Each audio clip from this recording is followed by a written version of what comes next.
बिस्मिल्लाहिर्रहमानिर्रहीम। अस्सलाम वालेकुम नाज़रीन, आप देख रहे हैं यूट्यूब चैनल। मैं उस्ताद फ़ारूक ख़ान। काफ़ी लोग ये बात कर रहे थे कि वज़ीर आज़म साहब के ख़िलाफ़ अगर तरीक़े अदम एतमाद लाएगी और उन्हें अगर निकाल दिया गया यानी तो वो जिस तरह के आजकल वो नज़र आते हैं वो उस तरह नहीं रहेंगे, यानी चुप घर के अंदर नहीं बैठेंगे चुप करके, बल्कि रोड के ऊपर निकलेंगे और तहरीक वगैरह चलाएँगे। काफ़ी बड़ी किस्म की ऐसी बातें की जा रही थी। उसी की उन्होंने कुछ झलक दिखाई है कल के जलसे में। मेलसी का जो जलसा था कल, उसमें उन्होंने उसकी काफ़ी कुछ हद तक झलक दिखाई है और काफ़ी ज़्यादा जो उनके मुखालिफिन थे वो परेशान हो गए। वो कह रहे भी ये कैसी ज़ुबान इस्तेमाल कर रहे हैं, ये धमका रहे हैं अपोजिशन को, ये वो। उन्होंने अपोजिशन के ऊपर भी काफ़ी ज़्यादा तनकीद किया। उसके बाद जो आलमी सतह पर पाकिस्तान के मुखालिफिन हैं उन पर भी उन्होंने बड़ी सख्त किस्म की तनकीद की है कल। पहले नवाज़ शरीफ साहब कहा करते थे और उनकी जो पार्टी थी वो भी ये कहती थी कि अमेरिका ने हमें मना किया था लेकिन हमने फिर भी एटमी धमाका कर दिया था।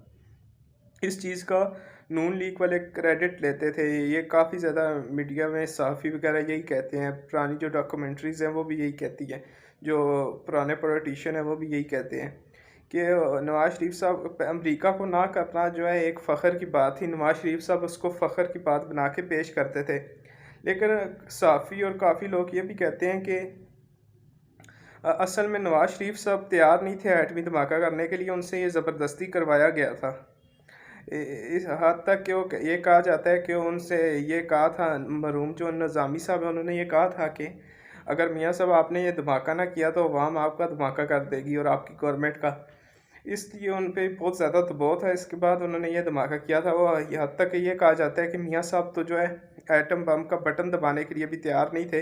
वो कहते थे, उनको कहा कि अभी आप ये मियाँ साहब एटम बम का बटन दबाएं ताकि चाकी के जो पहाड़ हैं वो हिल के रह जाएँ और एटमी धमाका कर दे, पाकिस्तान जो है दुनिया में एटमी ताकत बन जाए। तो उन्होंने नहीं किया था, उसे बटन भी नहीं दबाया था। वो मरहूम जो हैं डॉक्टर अब्दुल कदीर ख़ान साहब, मेरी आपसे रिक्वेस्ट है कि आप जब भी कभी दुआ के लिए हाथ उठाएं तो उनके लिए दुआ लाजमी किया करें। वो मोहसिन पाकिस्तान है, उनकी इस काविश की वजह से ही पाकिस्तान की आज एक डेटरेंस है। नहीं तो यूक्रेन का हाल आपने देखा है कि आज क्या किया हुआ है रशिया ने। उन्हीं की वजह से आज जो है पाकिस्तान से जो 3 गुना बड़ा दुश्मन है हमारा भारत, वो उन्हीं की वजह से पाकिस्तान से कोई ज़्यादा छेड़छाड़ नहीं करता। नहीं तो आपको पता है 3 जंगें हुई हैं उनसे हमारी। और भी यानी छोटे मोटे पंगेबाजी करता रहता है लेकिन काफ़ी हद तक वो नहीं करता, यानी बड़ी जंग नहीं करता, वो इसकी तरफ नहीं जाता। आप इससे रिक्वेस्ट है कि आप उसके लिए दुआ उनके लिए ज़रूर किया करें। और उन्होंने ये बटन दबाया था और पाकिस्तान न्यूक्लियर पावर बन गया था यानी दुनिया में। उसके बाद उन्होंने जब तनकीद की तो परवेज़ रशीद पहले जो है नवाज़ शरीफ साहब ये कहा करते थे कि मैंने अमेरिका को कहने के बावजूद भी एटमी धमाका कर दिया। लेकिन कल जब इमरान खान साहब ने तनकीद की उन पे, यूरोप पे और अमेरिका पे, तो आप परवेज़ रशीद साहब ये कह रहे हैं कि इमरान खान जो है यूरोप में हमारे काफ़ी ज़्यादा बंदे हैं जो वहाँ पे नौकरियाँ करते हैं, तो इनको ऐसी ज़बान नहीं इस्तेमाल करनी चाहिए जिससे उनकी नौकरियाँ ख़राब हो जाए और हमारी जो है एक्सपोर्ट्स भी जाती हैं यानी लंदन में। तो ऐसी बात यूरोप में हमें ऐसी बात नहीं करनी चाहिए, इमरान खान साहब को पाकिस्तान को तहना कर देंगे। तो यानी ये बात ठीक है, अगर नवाज़ शरीफ साहब करें तो उनकी एक ताकत यानी दरेराना फ़ैसला उनका कहा जाता था, और अगर इमरान खान ने किया तो ये सारे यानी तनकीद कर रहे हैं। उन्होंने कल कहा है क्या है वहाँ पे, उन्होंने कल जलसे में क्या कहा है वो आपको बताता हूँ। ये ज़िला है विहाड़ी, तहसील है उसकी मेलसी। उसमें उन्होंने जलसा किया और किस तरह लोग आ रहे थे यानी जोक दर जोक ज़मीनों से निकल के और भी दूर दूर। उन्होंने वहाँ पे जलसा किया और उसमें उन्होंने ये कहा कि मैं यानी जनूबी पंजाब को सूबा बनना चाहिए, मैं इसके हक़ में हूँ। और उन्होंने वहाँ पे 500 अरब रुपया रखा है जनूबी पंजाब के लिए, और उन्होंने कहा है कि मैं इसकी जो बिल है वो मैं असम्बली में भी रखूँगा। उसके बाद उन्होंने कहा कि आप लोग जितना ज़्यादा मुझे टैक्स देंगे मैं उतना ही अपना जो गरीब तबका है उनको रिलीफ दूंगा और जो गरीब लोग हैं उनको ऊपर उठाने की कोशिश करूँगा। और फिर उन्होंने कहा कि मैं जो भगोड़ा बाहर बैठा हुआ है अगर वो अपने पैसे, उसके पैसे मैं पाकिस्तान में ले आया तो मैं पेट्रोल और डीज़ल और बिजली की कीमतें जो है आधी कर दूँगा। और नवाज़ शरीफ साहब के बारे में उन्होंने ये कहा। अब इमरान खान साहब ने कल कहा कि ऐसा कि बहुत सारों की दुम पे पाँव आ गया, बहुत सारे लोगों की दुम पे पाँव आ गया और उनकी चीखें अब मरीख तक सुनाई दे रही हैं। बहुत ज़्यादा उन्होंने तनकीद की यानी कल। उसके बाद उन्होंने कहा कि यूरोपीय यूनियन ने हमें ख़त लिखा है कि आप तनकीद करें रशिया की और वोट दें उसके ख़िलाफ़ हमें यूएन में। तो मैं उनसे ये पूछना चाहता हूँ कि आपने ऐसा ख़त भारत को भी लिखा है? हालांकि उनका तो ज़्यादा उसे लिखने की ज़रूरत थी, क्योंकि वो तो 11 ममालिक ने वोट देना था वहाँ पे, जिसमें से चाइना ने दिया, दुबई ने नहीं दिया, यानी मुत्तहदा अरब अमीरात ने नहीं दिया, और भारत ने नहीं दिया। आपने उन्हें भी ख़त लिखा है ऐसा? इमरान खान साहब ने उनसे ये पूछा, जिसके बाद उन्होंने कहा कि हमें अगर मैं वज़ीर आज़म होता तो मैं कभी भी आपकी जंग में शिरकत ना करता। आपकी जंग में हमने शिरकत की अफ़गानिस्तान में, और आपने हमें, और जो हमें 100 अरब से भी ज़्यादा, 100 अरब डॉलर से भी ज़्यादा का नुकसान हुआ हमारी मैशियत को। तो इसमें आपने कभी हमारा शुक्रिया अदा किया, कभी हमारा साथ दिया है आपने कि हम आपका साथ दें आप? उसके बाद उन्होंने ये कहा कि भारत ने जब यूएन की सेक्रेटरी कौंसिल की जो करारदादें हैं उनको तोड़ते हुए कश्मीर की जो खसूसी हैसियत थी वो ख़त्म कर दी, तो आपने उनसे भी क्या ताल्लुकात तोड़े? उन्हें कोई ख़त लिखा, उन पर कोई पाबंदियां लगाई, उन पे कोई प्रेशर डाला जो आप हम पे डाल रहे हैं? हम क्या आपके कोई ग़ुलाम हैं? आप जैसा कहेंगे हम वैसा करते रहेंगे? उन्होंने यानी काफ़ी ज़्यादा तनकीद की है। अब आप लोग के पैसे बाहर पड़े होते हैं दूसरे ममालिक में, तो वो लोग, आप उनके सामने स्टैंड नहीं ले सकते, आप उनके सामने खड़ा नहीं हो सकते।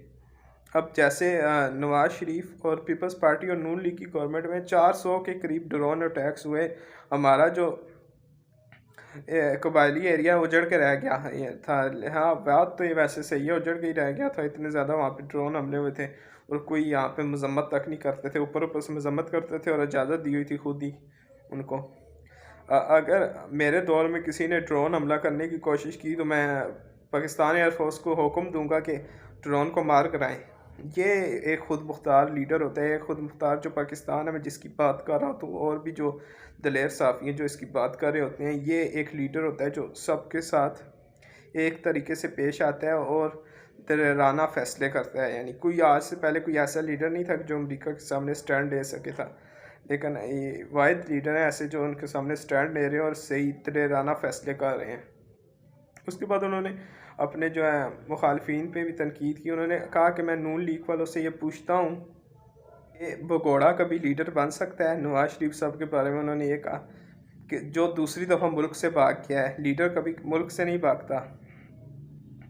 पहले मुशर्रफ के दौर में भाग गया था, अभी इस दौर में वो मिन्नतें करके हमसे भाग गया, मैं बीमार हूँ, ये हूँ, मरने वाला हूँ, ये हूँ, तो भाग गया। उसके बाद नवाज़ शरीफ और उसकी बेटी फ़ौज को गालियाँ देते हैं, बुरा भला कहते हैं, और शहबाज शरीफ साहब जौन सा भी बूट नज़र आता है उसको पॉलिश करना शुरू कर देते हैं।